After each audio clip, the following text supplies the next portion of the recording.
быстрее всего. Кайфует от борьбы, да, он от процесса получает удовольствие. Ну, а Денис Слава еще меньше, 21 год. Да, молодые атлеты.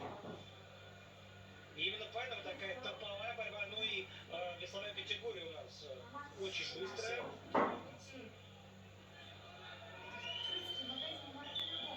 Я отмечу, что Жамал Шаршенбеков, воспитанник Хакима Махмудова, великолепного тренера киргизского, который еще удивит не одним спортсменом в ближайшее время, потому что, насколько мы знаем, да, за этими ребятами, за лидерами потянулись другие атлеты. Конечно, и Аджол Махмудов, и нынешний. Исмаил Левесин тогда тоже, это серьезный очень спортсмен и сумел одолеть.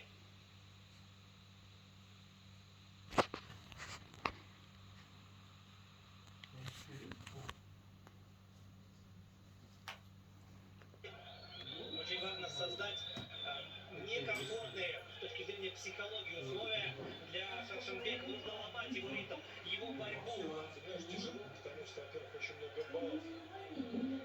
Дай бог, это отдельно крымской борьбе. Хотя, смотри, как сбрасывает. Посмотри. Это значит, что ногами не успевает Денислав доработать, то подойти, когда тебя сдергивают, и далеко ставить ноги заставляет ему именно киргиз. Который как раз легок на ногах, но при этом как вкопанный. 5-1. Это шанс. Это шанс для Денислава. Экономить силы здесь уже смысла, наверное, нет. При том, что времени много. Но 5-1. Посмотрим.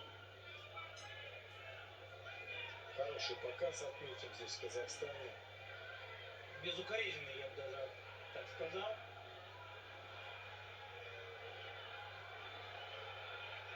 Не удается, видишь?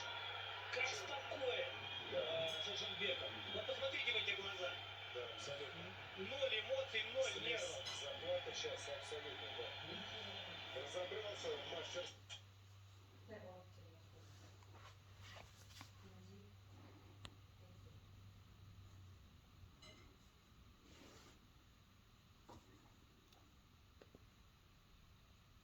Свежий, сильный, чувствительный Шаршенбеков. Джаламан скандирует трибуны, рискует. Да. Денис сам и еще набирает баллы. Джаламан, ну и ладно, надо рисковать. Почему нет-то? Смотри, сейчас чуть не ошибся Шаршенбеков, а Бахматов забирает свой балл, но счет 7-2. А не 2 ли балла должны быть, да? Нет, один. Да, дело в том, что он выходил наверх из партера, не со стойки переводил, поэтому балл. Если бы со стойки, то 2. 5 баллов по-прежнему именно такой разрыв. И объясню, вот ошибся же в своем движении уже в партере Шаршенбеков, почему сумел взять балл Бахматов. То есть я к чему? Он, сделав сейчас оценку, да, когда прыжков пытался, значит, обострить Денислав, он пошел дальше в атаку, мог отстоять. Видишь, это спортсмен, который имеет преимущество, не включая заднюю передачу, идет вперед. И вот после этого эпизода посмотрите, как себя ведет Шаршенбеков. Он сушит исключительно.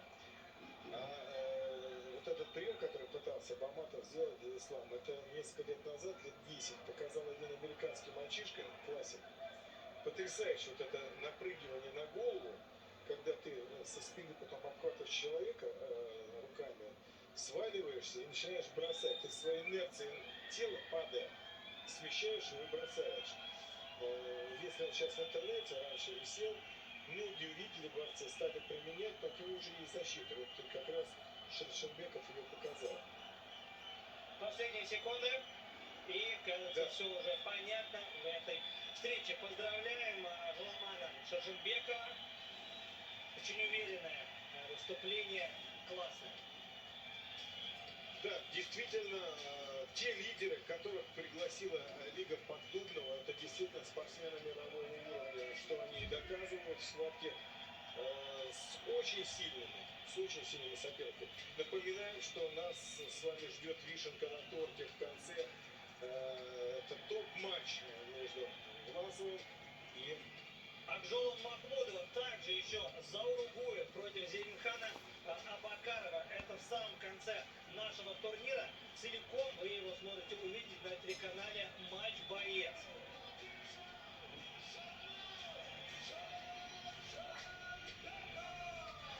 Итак, еще раз поздравляем Жуламана Шершенбекова. 9-я ставка сегодняшнего турнира завершилась.